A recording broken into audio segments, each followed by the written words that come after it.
Depression affects more than 150 million people worldwide, making it a leading cause of losing healthy years of life as a result of disability. In fact, by 2020, depression may be the second leading cause of healthy years of life lost, second only to heart disease. Why is depression so common? Well, it is said nothing in biology makes sense except in the light of evolution. But why would we evolve to get depressed? Depression poses a baffling evolutionary puzzle, if it has such negative effects, but yet it remains so common and heritable, meaning a big chunk of risk is passed through our genes. So there must be some kind of adaptive benefit. Otherwise, presumably, it would have been naturally selected against. Maybe depression is an evolutionary strategy for defense against infection. Infection has been the leading cause of mortality throughout human history. The average life expectancy was 25, and it was not uncommon for half our kids to die. With such stark capabilities, infection has been a critical and potent driving force in natural selection. When we become infected, there's a surge of inflammation as our body mounts a counterattack. And then what happens? We feel lousy. We feel sick, we get weak, tired, slow, and sleepy. We don't want to see anyone, we don't want to do anything. All we want to do is sleep. It's like we're depressed. And that's great for fighting infection. Not only does it help us conserve energy so we can put up a good fight, but reduces social contact. We're not running around infecting everyone. It's the same reason we evolved to think poop doesn't smell good, or decaying flesh. That keeps us safe from infection. In fact, we see this phenomenon with other social animals like honeybees and mole rats, who feel impelled to crawl off and die alone when they get sick, which reduces the risk for the rest of the community. The relationship between mental health and inflammation was first noted in 1887, for which the only psychiatrist ever win the award got a Nobel Prize. But what evidence have we accumulated in the centuries since that inflammation causes depression? Well, people who are depressed have raised inflammatory markers such as C-reactive protein.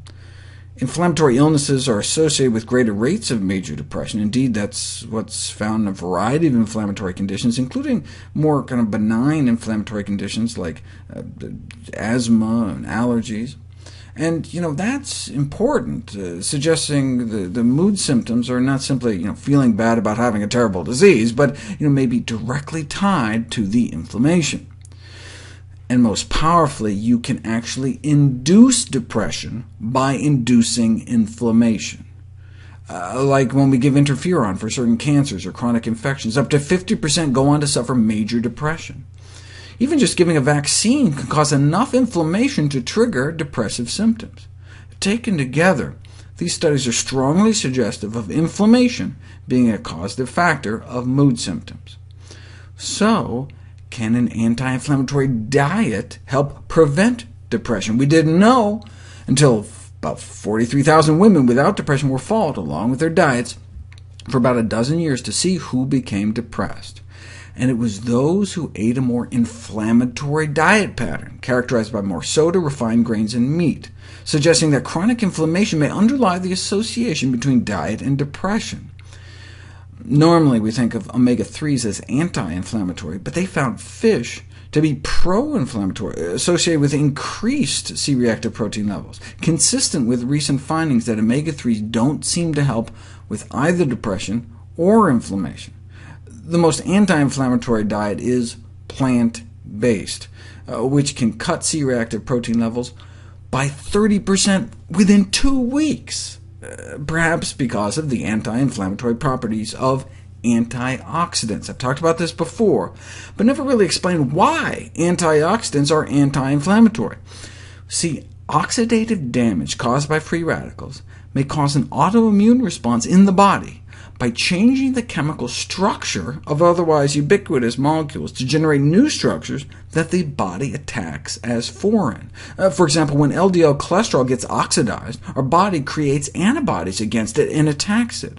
And so clinical depression can be accompanied by increased oxidative stress and the autoimmune inflammatory response it creates. Free radicals lead to autoimmune inflammation.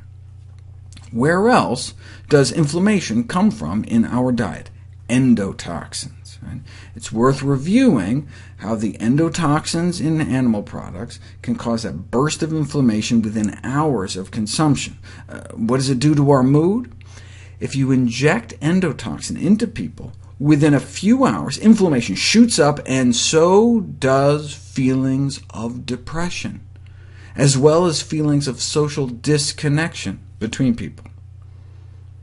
Although previous research has demonstrated that inflammatory activity contributes to depressive symptoms, no work in humans has examined the effect of experimentally induced inflammation on anhedonia, the lack of reaction to pleasurable stimuli. This is an important symptom of depression.